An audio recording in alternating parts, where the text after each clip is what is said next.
Sa video na to is ituturo natin paano ba mag-set up. Halimbawa, hindi ka marunong mag-build ng coin slot pero gusto mo yung feature na CP rental.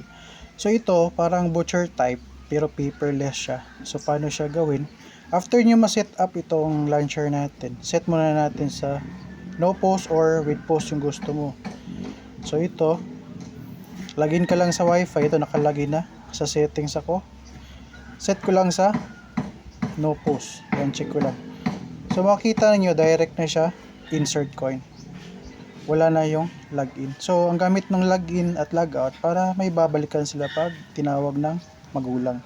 So gusto mo i-with post, tignan niyo yung changes. Settings, click mo lang. Mayroon siyang login tsaka register. So halimbawa, yan yung setup mo. Pasok tayo sa admin. Nagawa mo na lahat yung build mo na server. Punta tayo sa phone rental, saka devices. And then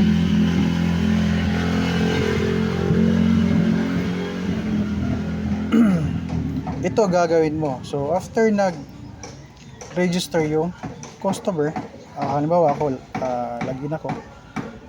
Ang ilalagay ko, naka-register na ako. Ako 1.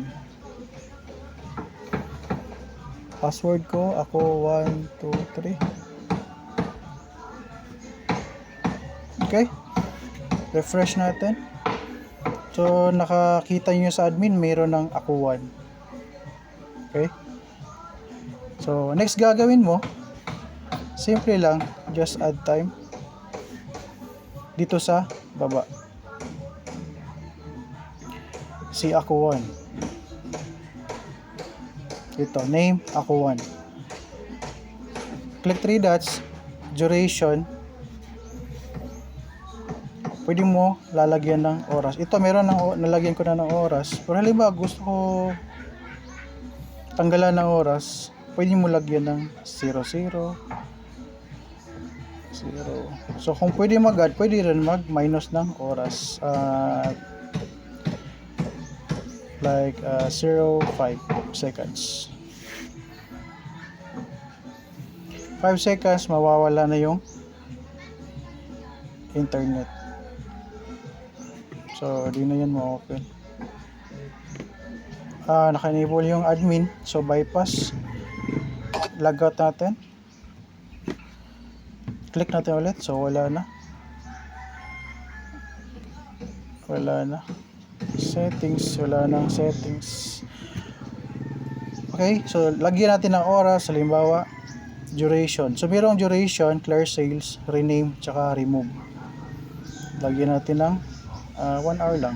0, 1. So, automatic, 1 hour. Meron na yung TikTok. Gumagana na yan. So, ganun lang paglagay ng time kung paperless, parang butcher type na manual type kung di mo alam mag-build ng Vendo coin slot. So, napaka-simple lang siyang gawin. Pay lang, meron kayong clarification or questions.